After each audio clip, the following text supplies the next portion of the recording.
नमस्कार, मैं हूं प्रवीण दुबे। हमने अपने इसी कार्यक्रम में कहा था कि चुनाव चाहे किसी भी राज्य में हो, शुरू होते हैं विकास पर, भ्रष्टाचार पर आरोप प्रत्यारोपों के साथ आगे बढ़ते हैं, फिर व्यक्तिगत मामलों तक पहुंचता है, फिर भाषाई मर्यादाएं टूटती हैं, उसके बाद बारी आती है जाति और धर्म की। एमपी में भी वही सेट फॉर्मूला लागू हो रहा है। अब एमपी में बड़े नेताओं की चुनावी रैलियों में जाति और धर्म की बातें प्रमुखता से आ रही। यूं तो राहुल गांधी एमपी की अपनी हर सभा में शुरुआत उन्होंने की थी जातिगत आरक्षण के मसले पे और अभी भी उठा रहे हैं, लेकिन बीजेपी इस पर लगभग मौन थी। इस विषय का मौन कल तोड़ा प्रधानमंत्री नरेंद्र मोदी ने। उन्होंने सीधी में कहा कि कांग्रेस उनको जमकर कोसती है और जब वो उन्हें गाली देती है, यानी ओबीसी को गाली देती है। प्रियंका गांधी मंडला जाती हैं तो नर्मदे हर और जय बड़ा देव करती हैं। आज सांवेर में थी तो हर हर महादेव के उद्घोष के भाषण के साथ उन्होंने शुरू किया। बाद में रामायण का जिक्र किया और बीजेपी को अहिरावण कह दिया। जनता से कहा आप हनुमान हैं, आप ही आगे आइए। वहां एक भव्य राम मंदिर बनाने की बात बीजेपी और कांग्रेस दोनों ही कर रहे हैं। तो आज बात इसी पर करेंगे कि धर्म की वैसाखी के बिना क्या सियासत, और वो भी चुनावी, एक कदम नहीं चल सकती। क्या बीजेपी के राम नाम जप से कांग्रेस परेशान है और कांग्रेस की जातिगत जनगणना से बीजेपी? क्या सनातन धर्म और उसकी पैरोकारी एमपी चुनाव में भी कोई बड़ा मुद्दा होगा? और यह भी कि क्यों कांग्रेस को सता रहा है ईवीएम हैक होने का खतरा? आज कांग्रेस ने चुनाव आयोग में इसी आशय की एक शिकायत उज्जैन के इंजीनियरिंग कॉलेज को लेकर भी की। बहुत सारे सवाल जिन्हें लेकर एक खास पैनल के पास जाएंगे और कहेंगे जवाब तो देना होगा, लेकिन रस्मन सबसे पहले आपको दिखाते हैं एक रिपोर्ट, देखिए।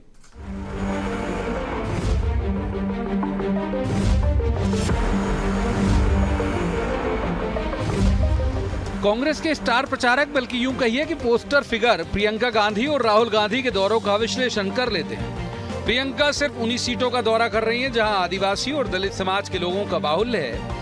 वहां वे आदिवासियों से नजदीकी रिश्ते को स्थापित करने में दादी इंदिरा जी का जिक्र करना भी नहीं भूलती। आज सांवेर में थी प्रियंका। हर हर महादेव के नारे के साथ अपने भाषण की शुरुआत की। सांवेर में उल्टे हनुमान के प्राचीन मंदिर का जिक्र करते हुए रामायण को अपने भाषण में ले आई। बोली कि जिस तरह ही रावण ने भगवान राम और लक्ष्मण का अपहरण किया था, वैसे ही बीजेपी वालों ने पिछली कांग्रेस सरकार का अपहरण किया। उन्होंने जनता से कहा कि आप हनुमान बन जाइए और अहिरावण का वध करिए। जिस तरह से अहिरावण ने भगवान राम और भगवान लक्ष्मण के साथ छल किया, उस तरह से आपके साथ भी छल हुआ। कुछ बहुरूपियों ने छल कपट करके आपकी सरकार का अपहरण किया, आपकी सरकार चोरी की और उसे भ्रष्टाचार लोक में ले गए। आज इस मौके पर अगर आप हनुमान जी की तरह खड़े नहीं हो जाएंगे और आप अपने लिए ये लड़ाई नहीं लड़ेंगे तो कौन लड़ेगा? जब आपका उपचार चल रहा हो, बीमारी ठीक से डायग्नोज ना हो, तो डॉक्टर या वैद्य जैसे संभावित इलाज की तरफ जाते हैं। वैसे ही इन दिनों एमपी में दोनों प्रमुख दल प्रचार कर रहे हैं। इलाके विशेष के अध्ययन के लिए दोनों के पास भरी पूरी रिसर्च टीम है जो ऐसे इलाकाई मुद्दे तय करती है जो बोली भले ही वहां जाए लेकिन उसकी गूंज बहुत दूर तक सुनाई दे। बीजेपी के सबसे ताकतवर और सर्वोच्च नेता प्रधानमंत्री नरेंद्र मोदी यदि पहले अपनी गारंटी दें, ये बताएं कि कितने विकास के और जन कल्याणकारी काम उन्होंने किए हैं, ये भी चेता दें कि यदि कांग्रेस आ गई तो क्या क्या नुकसान उनके मुताबिक जनता को हो सकते हैं। वे यदि अपने भाषण में ये भी कहें कि कांग्रेस मुझे जी भर कर कोसती है, मुझे गाली देती है, इसका मतलब है कि वो ओबीसी को गाली देती है। इस बयान के भी बहुत मायने हैं। कांग्रेस पूरे ओबीसी समाज को क्यों गालियां दे रही है? मोदी अगर ओबीसी हैं तो इसमें पूरी ओबीसी जाति का क्या गलती है भाई? ऐसा लगता है कि दोनों प्रमुख दल इस बात से लगभग आजिज हैं कि किसी एक मुद्दे को ज्यादा हाईलाइट किया जाए। शायद यही वजह है कि विकास बनाम भ्रष्टाचार से शुरू होते चुनाव आखिरकार धर्म और जाति पर आ ही जाते। बड़ा सवाल यह भी कि क्या कांग्रेस बीजेपी के भगवान राम मंदिर वाले मसले से डर रही है और बीजेपी राहुल गांधी की शुरू की गई जातिगत आधार पर जनगणना से भयाक्रांत है। इसी कारण दोनों दल एक दूसरे के काउंटर में जुटे हैं। रोज बदलते मुद्दे, रोज आते बयान किसको कितना लाभ दिलाएंगे, ये तो तय होगा 3 दिसंबर को जब नतीजे आ रहे हों। Bureau report, BSTV। तो उन खास मेहमानों का मैं आपसे परिचय करा देता हूं जिनके साथ हम इस चर्चा को आगे बढ़ाएंगे। हमारे साथ है अभिनव बौरोलिया, ये कांग्रेस के विद्वान ऊर्जावान प्रवक्ता है। अभिनव जी का बहुत स्वागत है। दूसरे मेहमान है ब्रजगोपाल लोया, ये बीजेपी के विद्वान ऊर्जावान प्रवक्ता हैं। ब्रजगोपाल जी का भी स्वागत, अभिनव जी का भी स्वागत। तीसरे मेहमान है सरमन नगेले, वरिष्ठ पत्रकार हैं, अच्छे राजनीतिक विश्लेषक हैं। सरमन जी का भी स्वागत। शुरुआत कर लेते हैं अभिनव जी से। तो अभिनव जी, ये राम का नाम इतना ज्यादा बीजेपी उच्चारित कर ले रही है, तो ऐसे तो नहीं कि आप लोगों को भी एक डर सा होने लगा कि यदि इसका काउंटर इस तरह से नहीं किया गया तो नुकसान पहुंचा सकता है, इसीलिए योजना के तहत अब रामायण के पात्रों का आप लोगों के भाषणों में उल्लेख हो रहा है? देखिए, कोई डर नहीं है प्रवीण जी। मैं आपको बता दूं कि हम जिस तरीके से पॉजिटिविटी के साथ चुनाव में हैं, प्रियंका गांधी जी का आप भाषण सुन लीजिएगा या जो जनता को वो एड्रेस कर रही हैं, उसमें साफ साफ दिख रहा है कि वो बता रही हैं कि जिस जगह पे वो सांवेर में दे रही थी वहां पर स्वास्थ्य मंत्री जो हैं अभी वर्तमान में, तुलसी सिलावट जी, उनका क्षेत्र है। तो जिस समय कोरोना आया था उस समय किस तरीके से हाईजैकिंग हो रही थी, अपहरण हो रहा था, सारी घटनाएं हो रही थी, तो उसका उल्लेख किया। और उस उल्लेख में अहिरावण का जो बात लेके आई प्रियंका जी, तो ये सत्य उसी तरीके से बताया कि जनता आज जिस तरीके से जन आक्रोश यात्रा में आ रही है, जन सैलाब हर रैली में उमड़ रहा है सब जगह, तो ये सारी बातें जनता से कनेक्ट कर रही हैं। हम नेगेटिविटी में नहीं जाते। आप देखेंगे प्रियंका जी के भाषण और मोदी जी के भाषण में विभिन्नताएं हैं। उन विभिन्नताओं में आप देखेंगे वो कोस रहे हैं, कमलनाथ जी को कोसते, कांग्रेस को कोसते, गांधी परिवार को कोसते। मतलब जनता की बात नहीं करते, हम जनता की बात करते हैं। हम जनता के मुद्दे उठाते, चाहे भ्रष्टाचार का मुद्दा हो, घोटाले, नौकरियों का मुद्दा हो, युवाओं का, महंगाई का मुद्दा हो, संविदा कर्मचारियों का मुद्दा हो, ओल्ड पेंशन स्कीम का मुद्दा हो, किसानों के कर्ज माफी का मुद्दा हो, हम ये बात करते। लेकिन हमारी सरकार जिस तरीके से आई थी उसको किस तरीके से छला गया था, छल कपट करके सरकार को निकाला गया था, उसके उल्लेख को लेकर हमने, प्रियंका जी ने उसको पॉजिटिविटी के साथ। गोपाल जी, आप लोग अहिरावण हो तो कौन से इनके राम लक्ष्मण को पाताल लोक में ले गए थे, जिसके लिए नया शब्द इजाद किया प्रियंका जी ने, भ्रष्टाचार लोक, पाताल लोक में ले गए थे पुराणों के मुताबिक अहिरावण राम लक्ष्मण जी को। आप कौन से भ्रष्टाचार लोक में ले गए और इनके कौन से राम लक्ष्मण थे वो? देखिए, हमारे तो राम लक्ष्मण दोनों हैं, ये तो बिल्कुल सच है। अब प्रियंका जी को कितना ज्ञान है, कितना अध्ययन है, वो उनको मुबारक है।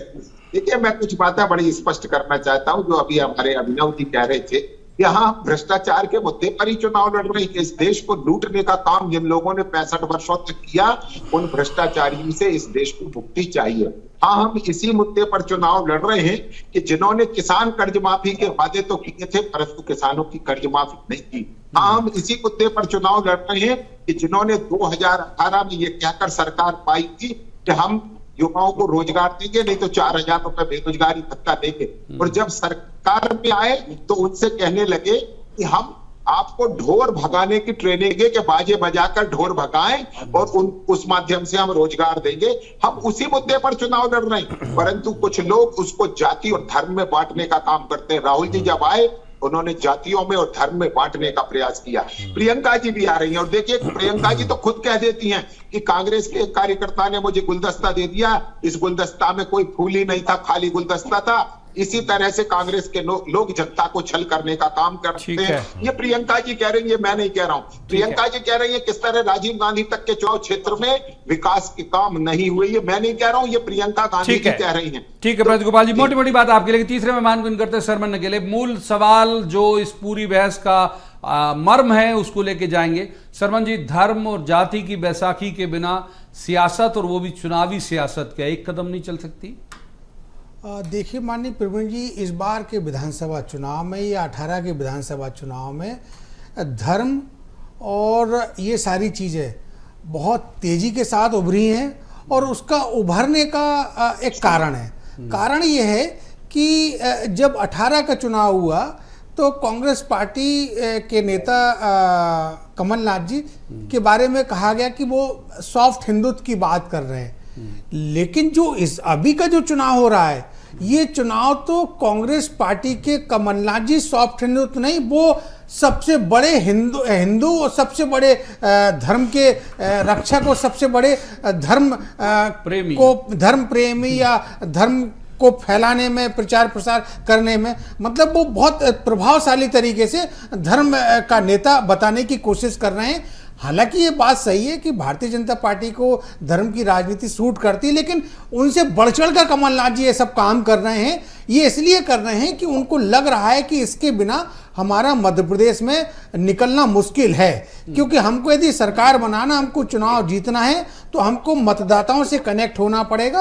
और मतदाता धर्मभीरू होता है, उसकी संख्या बहुत ज़्यादा होती है, तो उनके बीच में हमको जाके यदि उनके भावनाओं को टटोलना है, उनके साथ में कनेक्ट होना है, तो हमको धर्म के साथ चलना पड़ेगा। और कमलनाथ जी के बारे में तो ये कहा जाता है कि वो बहुत अच्छे राम भक्त हैं और वो धर्म के प्रति अगाध रूप से अपनी निष्ठा रखते हैं। ठीक है, एक बार अभिनव जी को इन करते हैं। अभिनव जी, आप सहमत हैं शर्मन जी की बात से कि आपको लग गया कि एक कदम चला नहीं जा सकता, लिहाजा अगर मान लीजिए मंडला जाएंगी प्रियंका जी तो नर्मदे हर करेंगी और जय बड़ादेव करेंगी, और यहाँ आएंगी तो हर हर महादेव करेंगी?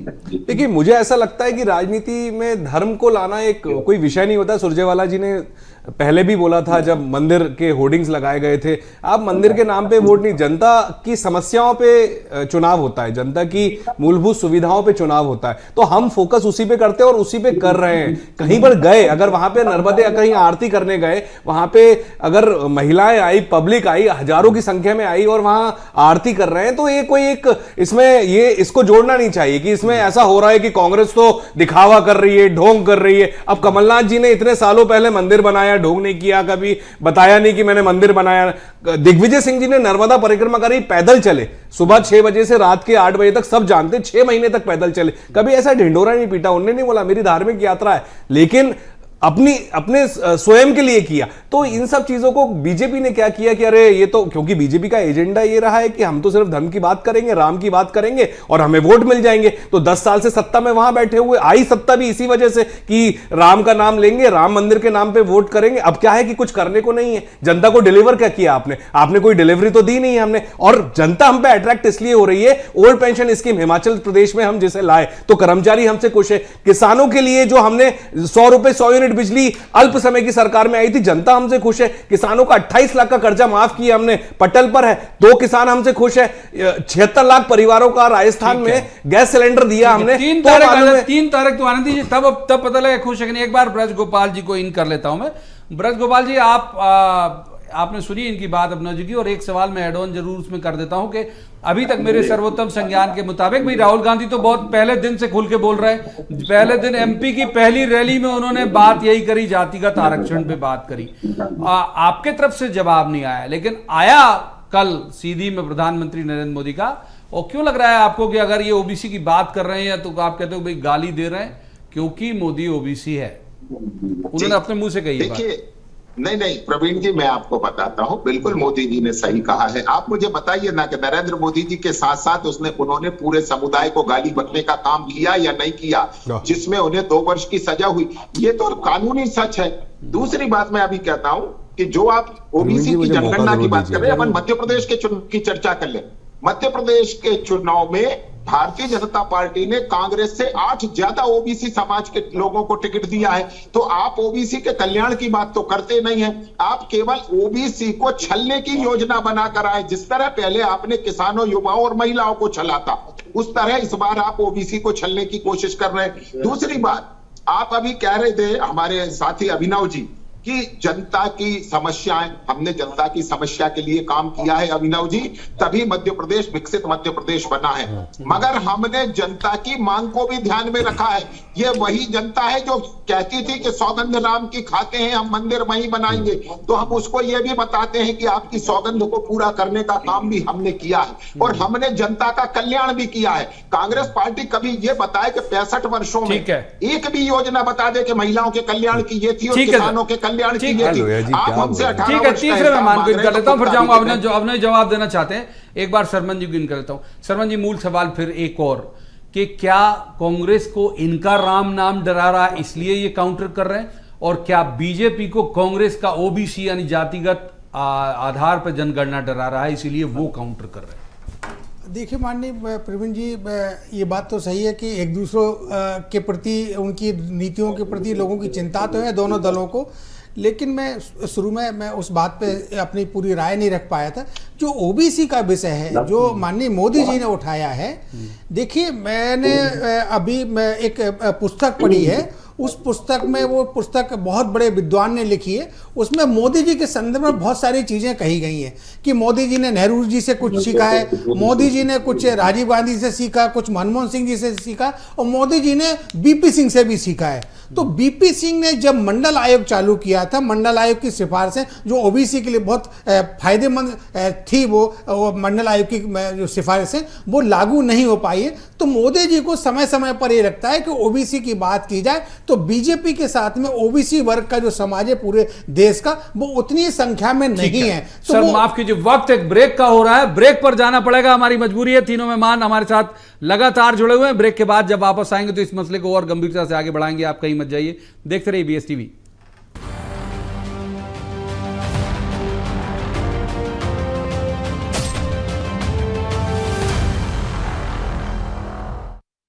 एमपी के गरीब के मन में मोदी, क्योंकि पूरी हुई पक्की छत की आस, 44 लाख गरीबों को मिला आवास। 20 वर्षों में विकास अपार, फिर इस बार भाजपा सरकार। संकल्प लेने के लिए 7000-230-230 पर मिस्ड कॉल करें।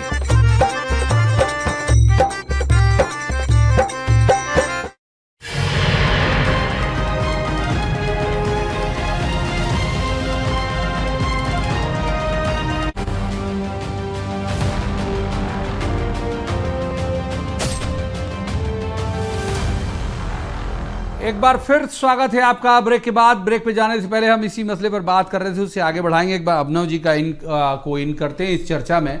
अभिनव जी जो वो बात कह रहे हैं, वो कह रहे हैं कि भाई उन्होंने केवल धर्म या इस सब की बात नहीं की, वो कह रहे हैं कि उन्होंने डेवलपमेंट भी किया, धर्म की भी बात की, मतलब जो कहा सो किया टाइप का शब्द नहीं था, लेकिन ध्वनित ये हो रहा। उनकी बात से सहमत है आप ब्रजगोपाल? देखिए 20 साल में इनका विकास इनने क्या किया है वो जनता जानती है। एक भी इंडस्ट्री नहीं है, एक भी कोई ऐसा यहाँ पे आईटी हब नहीं है कि जिससे रोजगार के जो चीजें युवाओं को मिले, रोजगार नहीं है यहाँ पे, ये साफ बात है। लेकिन मैं ओबीसी पे आऊंगा, जो ओबीसी की बात कर रहे थे कि नरेंद्र मोदी जी ने ओबीसी की बात करी कि अरे मैं ओबीसी हूं, मुझे गाली दी। अरे आप इतने बड़ी ओबीसी है तो एक बार एक नारा आप लगा दें, मोदी जी एक नारा लगा दें कि जितनी जिसकी संख्या भारी उतनी उसकी हिस्सेदारी, और जातिगत जनगणना होकर रहेगी। इतना शब्द क्यों नहीं बोल देते हैं मोदी जी?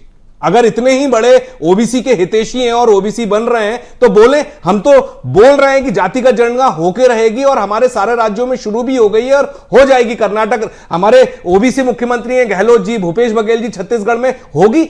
ओबीसी की जाति का जो ओबीसी एससी एसटी के जो हक है वो मिलेंगे उनको। तो ये बात मोदी जी क्यों नहीं बोल रहे हैं? ऐसा क्या है बताइए ब्रजगोपाल। एक बार बोल दें, लोया जी बोल दें, चलिए बताइए लोया होके रहेगी जातिगत जनगणना। हम बोल रहे हैं, सीना ठोक के बोल रहे हैं, जातिगत जनगणना होकर जवाब सुन लेते। बताइए भाई, बोलिए।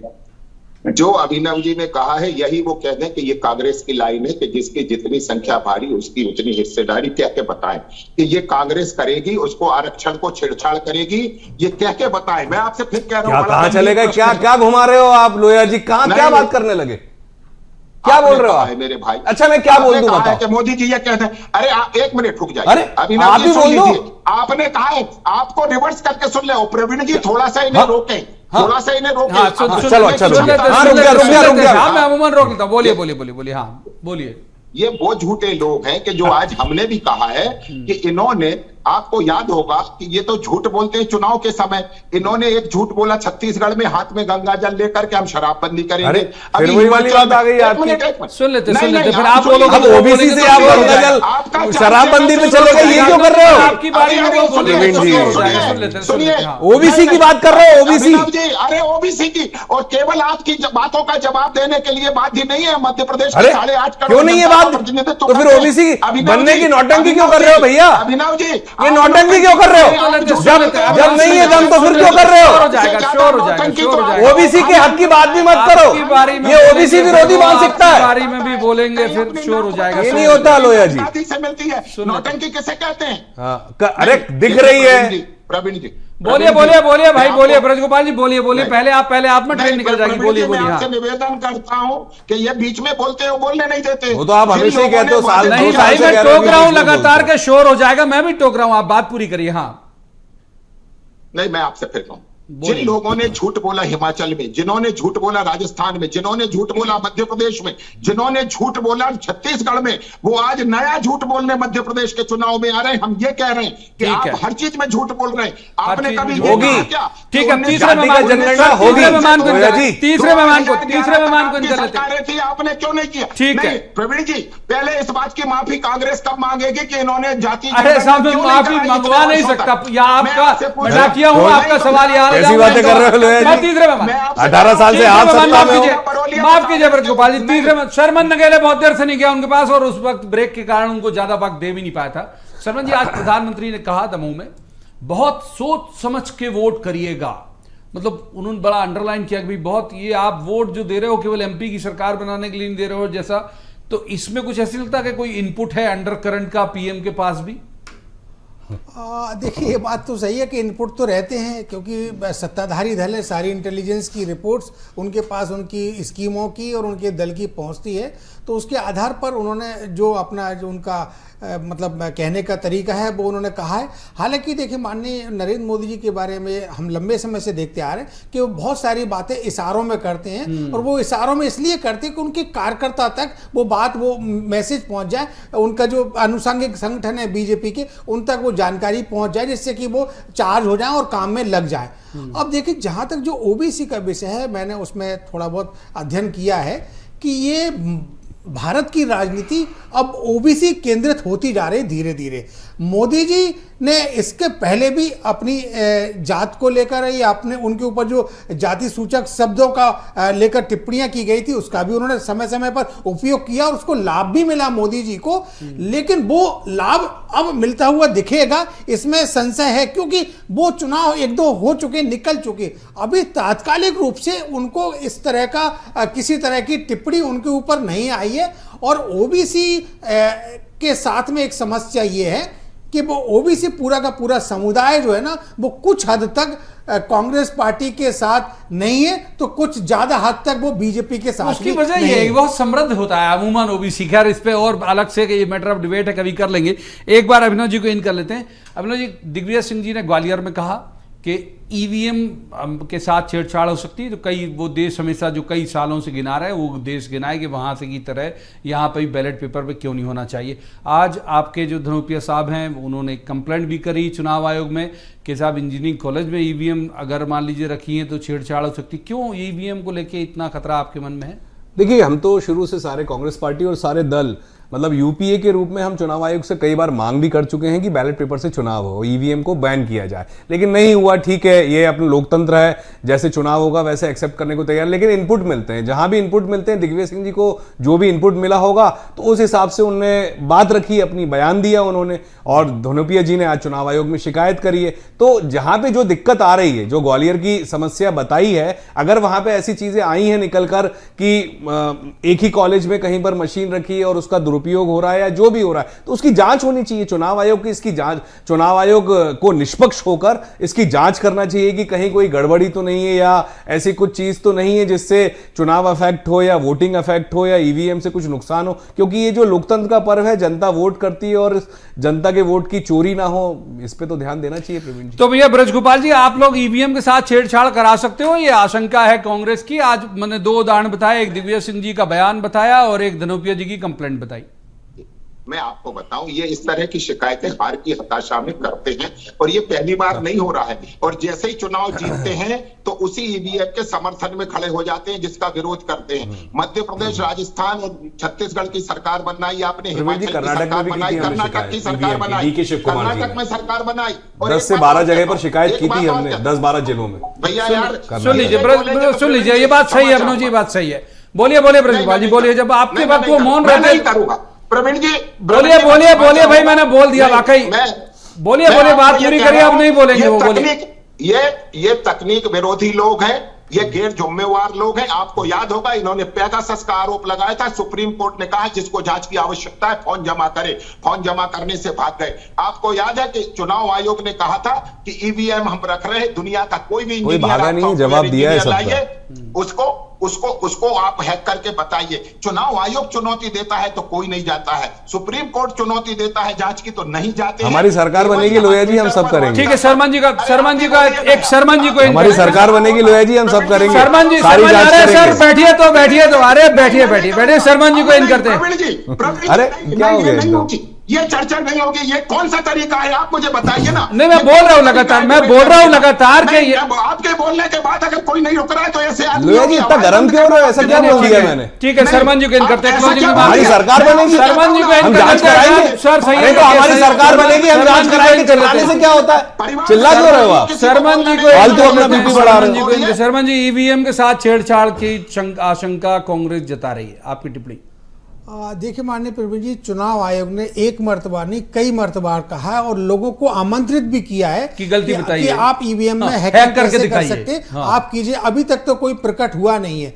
और मेरी जानकारी ये है, मेरे मध्य प्रदेश के मुख्य निर्वाचन पदाधिकारी श्रीमान अनुपम राजा जी से बात हुई थी, तो उनका कहना है कि मध्य प्रदेश में 65,000 के लगभग माफ कीजिए, वक्त इतनी ही चर्चा गिरा देता। बहुत बहुत शुक्रिया तीनों मेहमानों का इस चर्चा में शामिल होने के लिए।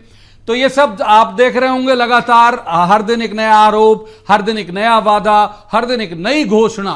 लेकिन आप तय करिएगा कि कौन सा नेता, कौन सी पार्टी आपके लिए वाकई बेहतर है और उस आधार पर वोट करिएगा। लेकिन वोट जरूर करिएगा। आज की चर्चा में इतना ही। कल किसी खास मसले पर खास पैनल के साथ बैठकर कहेंगे जवाब तो देना होगा। आप देखते रहिए BSTV।